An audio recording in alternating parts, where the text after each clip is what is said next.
Hi friends, இந்த கோழி குஞ்சு தண்ணிக்குள்ளே விழுந்துருச்சு. வீதியில் குளுதுவாளி தண்ணி வச்சுருந்தாங்க, அந்த தண்ணிக்குள்ளே விழுந்துருச்சு.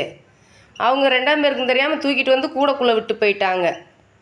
அந்த கோழி தண்ணியில் விழுந்து ரெக்கையெல்லாம் நனைஞ்சதுனால அவங்க அம்மா என்ன பண்ணிட்டாங்க, இந்த கோழி குஞ்சை கூடையில் எப்பயும் போல் சாயந்தர நேரம் அடைக்கவும், இது நம்ம கோழி இல்லை அப்படின்னு சொல்லி போட்டு கொத்துன்னு கொத்தி, இங்கே வாருங்க, இது பொழைக்குமா பொழைக்காதான்னு தெரியல.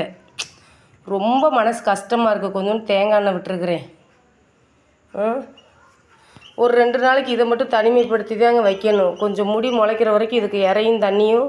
இதுக்கு மட்டும் கம்பு வாங்கிட்டு வாங்க, அவளுகளுக்கெல்லாம் ரேஷன் அரிசியை போடுங்கன்றேன். ஒரு பெத்த பிள்ளை அடையாளம் தெரியாமல் கொத்தி இருக்கிறா. கண் முழிக்க முடியுதான்னு பாரு. அதால் பொழைச்சிச்சுன்னா ஆண்டவருக்கு புண்ணியம். ஓ, அம்மான்னு குளூருக்கு போய் ஒண்ட போகுது இல்லை அந்த கழுதை, அதே 5 அறிவு உள்ள ஜீவேன்றது. இறப்பையெல்லாம் கொத்தி இருக்குதாங்க, இல்லை நனைஞ்சதா? சரி, இது பொழைக்க வச்சு காட்டுறது நம்ம திறமை. காலைல வந்து கொஞ்சம் தேங்காய் எண்ணெய் விட்டுருங்க.